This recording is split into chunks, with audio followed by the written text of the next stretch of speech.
Hey, good afternoon, everybody. This is going to be a quick, short look into the NBA playoffs of this round thus far, plus the last game of San Antonio and the Nuggets on the game on April 27th between San Antonio and the Nuggets.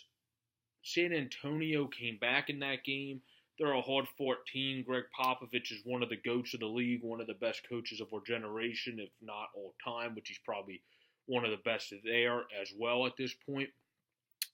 The only thing I question from that game is what the hell were they doing at the end? Like, you would think when they missed that shot at the other end, they would foul, because by the time they didn't foul, they had the ball, and DeMar DeRozan just held it, and the game was over. That's the only thing I question about that game. And I saw Greg Popovich going like this, so I don't know if he was telling them to step back or foul. I'm assuming he was telling them to step back since they did not go up and foul, and that's something I would question.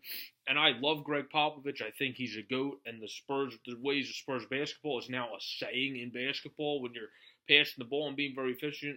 A lot of people say, oh, that's Spurs basketball. So that's how good that team is and how good they find ways to win. I think they're very solid for the future. They have Derek White. They have point guard behind him who got injured for some reason.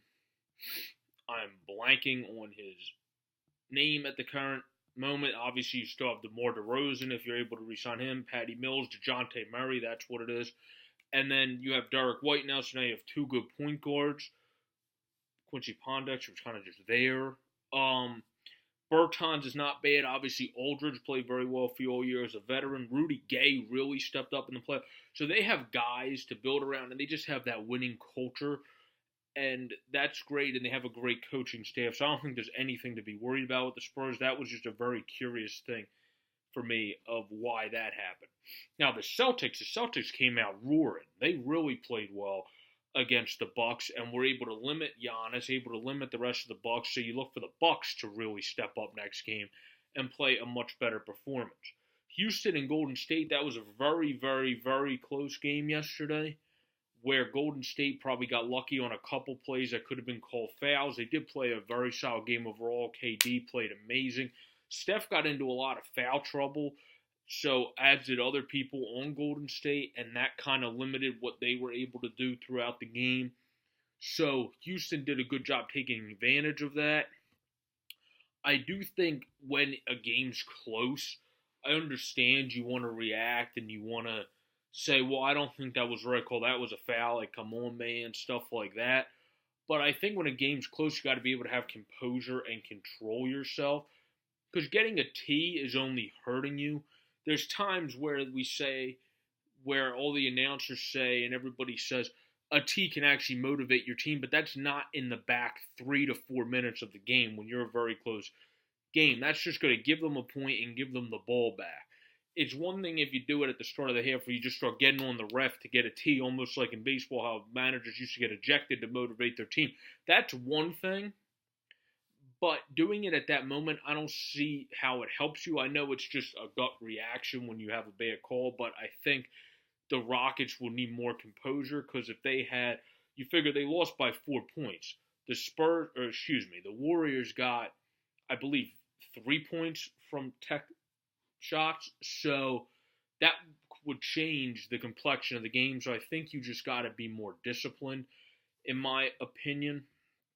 Of course, tonight I already did a look ahead to the Sixers. They have to be more aggressive in all facets and play a lot better. And on the Trailblazers and Nuggets, the Nuggets are 4-point favorites. That's close.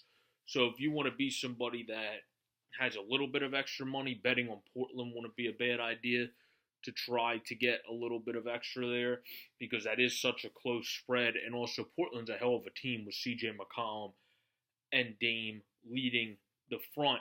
What I really love about this series is I love shooting, but I also love aggressive pounder down low play, and even just how new centers are today where they can shoot and score down low.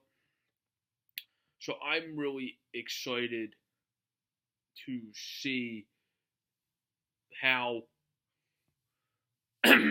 excuse me, how Nurkic does, or Jokic does, excuse me. Nurkic is injured. I would have loved if Nurkic was in to see Jokic versus him because that's too good. Big man down low, but of course he has a compound fracture, so that's unfortunate. Paul Millsap's been good for the Nuggets.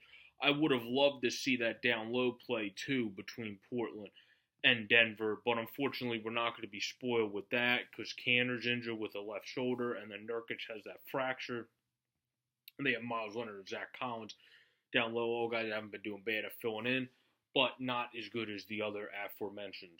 So I think this has been a good playoff so far. I think it's been exciting. There's been some questionable reffing. There's been some questionable coaching methods in different scenarios. But overall, it's a good, exciting playoff.